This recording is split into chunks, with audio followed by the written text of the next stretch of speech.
In this video I was just going to talk about using the Lumix Sync app with the Panasonic GH6.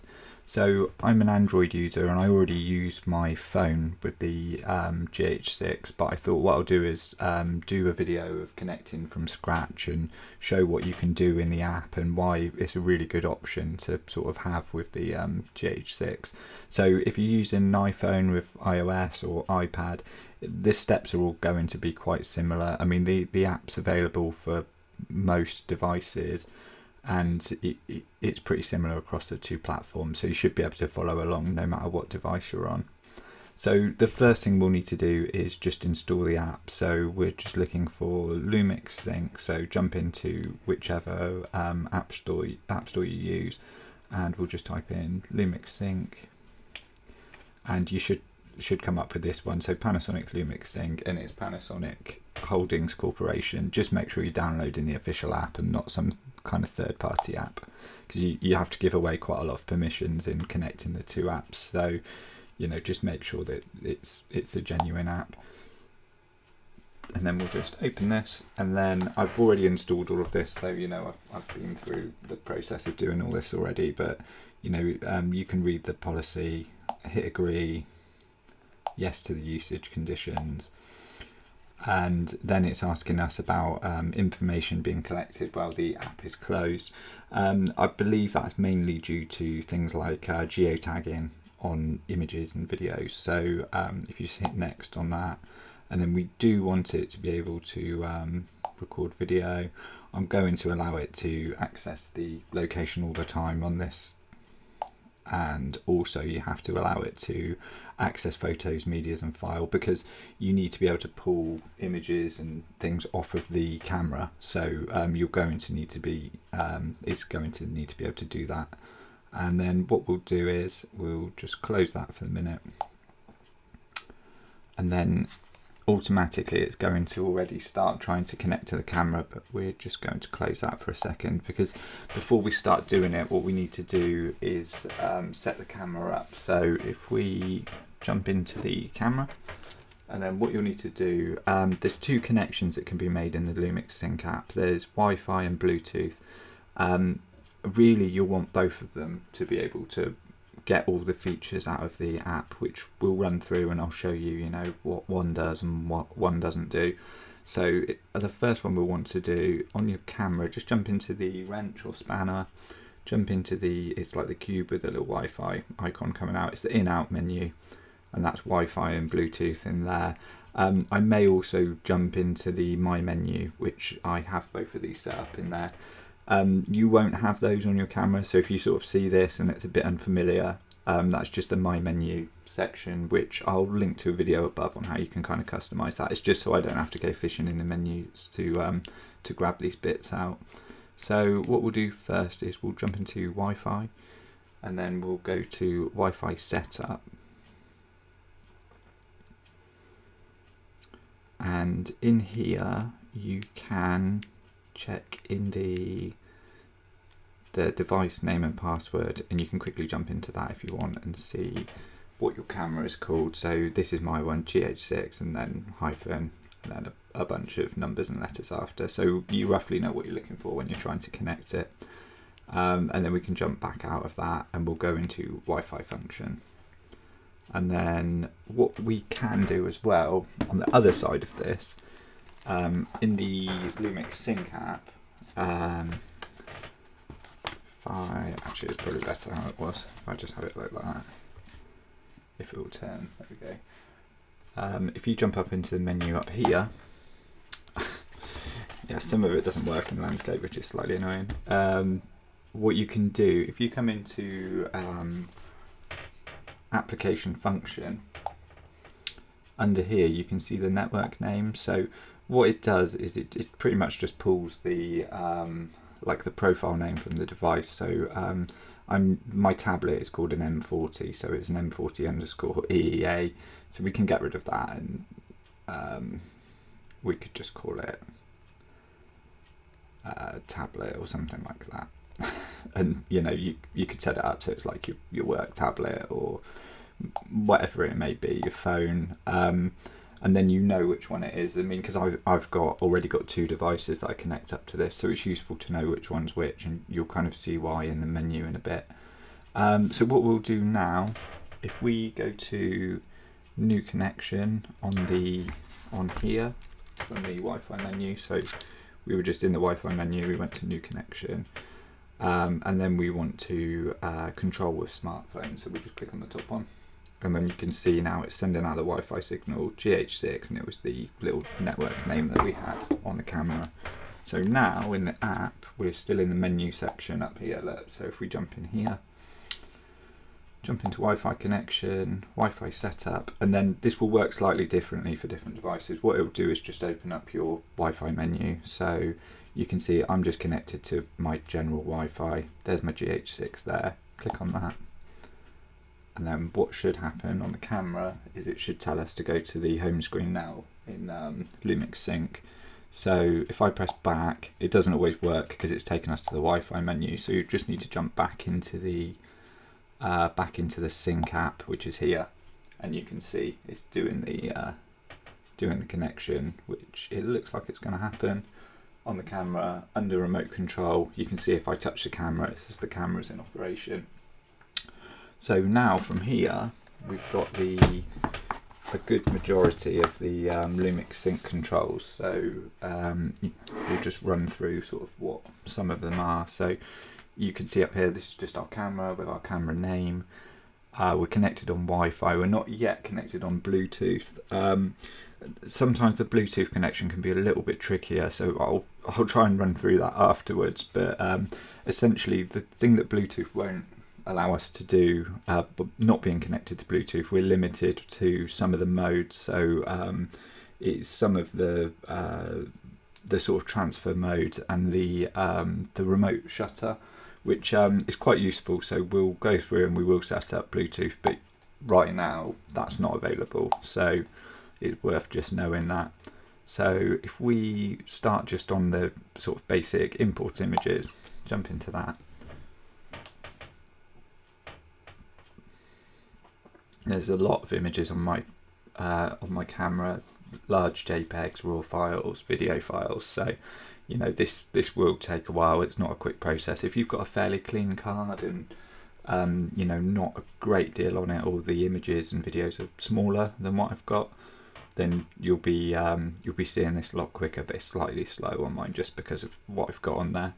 So you can kind of see it's all eventually loading in. We're looking at our SD card, which you can see at the top. If we click on that, we've got the option to look at the CF Express card or SD. I'm not going to change it because it's going to take a long time to all load in again, so let's not do that. But you can jump into each one. So we've just got like a basic photo here of a camera. So down here, you can probably just about see there's a little arrow with a phone through it. Like an arrow, transfer arrow on a phone. If you click on that, it will transfer it to the camera. You've got options up here in the top. Oh, sorry, gone too far. You've got options up here in the top right whilst you're in this mode. So if you click on it, you can see here we've got the image size well copied. Sorry, that's probably tiny on the screen. But if you click on it, you can pick, you know, if you want large, medium, or small files. I mean, for me, I really just use this. So if I want just some quick photos for socials or something like that in the middle of the day, or if a client just wants some pictures to look at, it's generally for that. So you know, given those type of images, I don't always go for the largest images. Sometimes I'll go for smaller ones. Just bear in mind, if you're going for the big images, or in this, you know, you've got the option of JPEG, RAW and JPEG or RAW. Just be aware that obviously the RAW files are huge. Even the JPEGs are very big on the GH6. So it's, yeah, it could take up your space on your device very quickly. So just be aware that, you know, when you're transferring things, there's a large amount of files that are going to be going on there. So, you know, it might be that you want to step it down a little bit. And obviously you've always got the high quality ones on the camera for later. So socials don't always need like huge images. And if you're pulling the RAWs off onto the device, obviously you need a program that you can edit them with. So, you know, if you've got Lightroom Mobile or something like that, but otherwise there may not be a great deal of use in having the RAWs on your device. So that's import images really, you know, fairly self-explanatory. The next one is the remote shooting option, which for me is one of the best things. You know, it's a really good feature. So you can see it's doing a live view from my camera now. So there's not very much interest in this room, but if I go up to there, you can see there's a clock, and I should. Oh, I'm in manual mode. Sorry, just a second. Let me switch it into not manual mode, and then I can actually do things like zooming. Do things like focusing on sort of touch focusing on the tablet, and it's actually working on the camera, which is really cool. And you've got the readout from the camera, so everything down there. I'm in shutter priority mode, so I'll turn it back into manual just so I can take a picture. But you know, so in the photo mode, I'll be able to take photos. Obviously, I can record video in that mode. Switch that off. If I go into movie mode, for example, it's going to look ever so slightly different. You've got a lot of things carry through: ISO or ISO, white balance, exposure compensation. You know, they all just look like they do on your camera. You know, you can change from auto to custom on that. You've got all your different white balances, including your custom ones. The only difference you'll find, so you've got your aperture, which you can change in here. Because I'm set to shutter angle on the camera, you can see it's a shutter angle option here as opposed to a shutter speed. So that's quite nice that sort of translates through. If you don't know what I'm talking about there, I'll link to a video about shutter angle for video. But it's yeah, so you can kind of see, you know, those options are there, which is nice. And you've got your general kind of readout of the camera down here. So you can I've gone back into manual focus just so I could take a picture, but you can jump in and do focusing and different things. Oh, you can clear display. Pretty basic stuff. If you use the touch menu, again, I'll link to this above because it's not actually active, I don't think, by default. But if you use this, it's available as well. And the big thing really is the Q menu. If you've customized that, again, if you don't know what Q menu is, I'll link above, or the quick menu. If you've customized it, what you'll find is it just goes back to default on this. So we've just got the sort of default options for the quick menu. So it's still really useful. We've got like you know, our video resolutions, we've got white balance and picture profiles. So there's a lot of useful stuff in there, but just worth knowing any custom ones aren't going to pull through to the app. So that's for now anyway, that's kind of not there. And then up here you can just about see we've got a little menu with some extra bits in. It's got our metering modes in there, which is great. AF modes. We've got record quality, file format, which is useful, and even our filtered record quality. So we can even actually turn up the quality on the live view, which for the most part is pretty good. It's obviously a little bit laggy because it's just sort of going over to a it's going over Wi-Fi. It's not plugged in from HDMI or anything like that. But you know, for the most part, it's pretty reliable. So you know, I think this app is brilliant. It's the kind of thing that, you know, years ago when I was shooting Canon, it's the thing I always wish they'd just added to that camera, or you know, to that camera line. But there were kind of third-party apps, but none of them were as comprehensive as this or as useful. So you know, I'm really glad that they've sort of put the effort into making these things, because it's not that easy a feat to sort of put together Android and iOS apps for this kind of stuff, and they've done it quite well. So in the others menu, we've got two options in there. Unfortunately, one of them's not available because it's live streaming, and that's not actually available on the GH6 at the moment. So I'm hoping it comes in a firmware update, but you know, who knows if that'll ever come to the GH6. I sort of found that a bit of a sad omission that they just left that out on the GH6, but it is what it is. It's not there, so, or at least currently. The next one is to copy the camera settings. So we need Bluetooth for that, but once it's fairly self-explanatory. It's just jump into the menu and you copy them over basically. But again, I showed how to kind of do that through through a laptop or just desktop computer. So if you kind of want to do it that way, I'll link to that video above. But it's really nice that you can just back up in the app. That's a really nice feature, So if you suddenly think, okay, I just need to completely change all the camera controls or overwrite a load of profiles, you can just make a backup of one and then kind of go through and do that without having to worry too much, which is really useful. At this point, it's probably worth mentioning as well the Wi-Fi mode and the Bluetooth mode on the camera. They pull a lot of kind of drain from the battery. So once you're not using them, once you've transferred your images or you've done your sort of remote control portion of what you need from that, I would switch them off because they will drain the battery on the camera. So just sort of be aware that that is happening. The next bit of this is trying to connect to the Bluetooth, which I've always found a little bit of a performance on this app, to be honest, with the camera. I'll show you the way that I try and do it. There might be a couple of cuts here if it all goes horribly wrong and restarting, but it's it's not brilliant. But let's give it a go. So if we jump into the camera, we can end remote control here. There we go. So that will jump out of it now eventually. So the camera is no longer connected, and what we can do, if we come up to the menu up here, okay, that way up, what we've got is a Bluetooth setup option here, which we can jump into and we can switch that on, and then we can jump into camera registration. And then this kind of walks us through it, which is nice, but it's not always that easy. Let me flip the screen up so you can hopefully see what I'm doing. So what I've found you need to do, if you come out into here, go into the Bluetooth menu, and then if we switch that into set, and then go to pairing. And then on this, this is essentially what it's told us to do. So go to menu, go to the Bluetooth menu, hit pairing, hit next, and then it's saying it should be showing you the camera ID on there, which is these stars on here.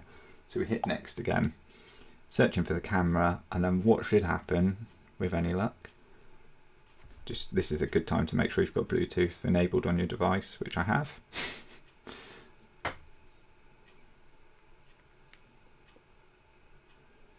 Okay, there we go. So the camera has been detected. That's a good start. And then if I click on that, it will start trying to connect. And then this is the problem I always find with this. It says that it's connecting to the Wi-Fi, but on my tablet, it's not going to let it do that just on its own. So I've got to kind of come in and assist that a little bit. So what I do is I jump into the Wi-Fi menu. What is going on with this tablet? Okay, there we go. So I jump into the network menu, jump into here, and then under my connected devices, I just go in and I have to manually connect the GH6. And then if I go back, what should happen is now, rather than the camera actually being able to connect to it, I've done it myself and now it has worked. If you don't do that step, I often find this just does not work at all. And then you hit OK, but luckily it's really just you only really need to do it once and then it's kind of done. So now we are connected. You can see we're connected over Bluetooth now, so we can jump back to that. And then one really nice feature on the Bluetooth is you get this this kind of remote shutter, which on the phone is super useful. So you can just take oh sorry, I'm stuck in the I'm in the video mode, so everything is just a record button. So you can take shots, you can record. Sometimes if you do it too quickly, they kind of overlap and it just causes a tiny like a prompt in the app to sort of say slow down. But it's really useful if you're doing say you want to do like a bit of time lapse. You can start it up from this, or if you want to do a bit of stop motion, it's useful for you can even do things like do some kind of like product shots and bits with it, or if you want to do long exposures where you obviously don't want to shake the camera at the start, or that will ruin the entire photo. The same goes for bracketed shots, so you know, bracketing, long exposure, it's great for all of that stuff, or just things where you want to be kind of preparing or doing something elsewhere but also shooting with a camera, so you've kind of like got that option as well. And we also said as well the copy settings for this. You can see now we've got that menu now, and we've got save setting up there. So if we want to grab our camera settings, we do have that. We do have that option. The two don't really sort of run side by side, if that makes sense. The like the Bluetooth and the Wi-Fi, it's you only generally need kind of one or the other. So you're either doing remote shooting and then you're locked into that shooting mode, or you'll be importing images, or you know, something along those lines. So they don't cross over that much, but it's useful to have them both connected because they both do slightly different things. And then now in the Bluetooth menu, if we just go in here, we can quickly, I can show you like a couple of things in here. So you've got options like directly from the camera now, where you could jump in and you could say pick an image from the camera and say I'd like to send that off to the device. So you don't have to always pull them from the device. You could send them from the camera. So again, you know, if you've got this connected up and you want to send it off for somebody to look at whilst you're doing some work, it's quite useful. And there's a couple of good ones in here, like I'll miss a couple and come back to them. Auto clock set. If you're traveling, that's good because it picks up the device's time zone, and it will put that into the camera, so you'll have correct times for that time zone and not, you know, your home time zone that you set the camera to. Location logging is good for if you want to know where photos were taken, it will add geotagging for you, so that's a useful thing. Let me just see if I can. So that's always good to have. Just bring that up a little bit for a minute. Auto transfer, if you're taking photos and say you just want to send them straight across to a device as you're shooting, that's a good thing. So you can set that all up to do different things, and you can set the quality and how you want them to send and everything sort of within that. And then this one is really good actually, like returning from sleep mode. So if you switch the not returning from sleep mode, the remote wake up. So like even if you turn the camera off, so the top dial is off now, you'll see the light disappear in a minute. So that's actually off. And then in the app, we're not connected, but what you can still do is hit the import button. Hopefully I haven't just pressed cancel then, because that will probably make it all go wrong. But what you can do is you can hit import, and then you can see it's woken the camera up even when the dial's switched off, which is really good. So it's kind of you can make that connection even like without having to have the camera powered on. So there's some really neat little features in there, and you know, this hasn't really covered everything either. So it's there's plenty of other things you can kind of explore and use, and I'm sure there's loads of you know, use cases that you could kind of use with it that will make it work. So I'm just going to cancel that. So yeah, I mean, I think there's enough features on there for, you know, anybody to just think, okay, that's worth installing and worth sort of having as a companion to the camera. So, you know, it's a tiny app. It's relatively quick to set up. That didn't take too long in the grand scheme of things. So yeah, if you found this video helpful, then please give it a like. If you want to find out more about the Panasonic GH6, then check out the playlist on this channel, and please subscribe.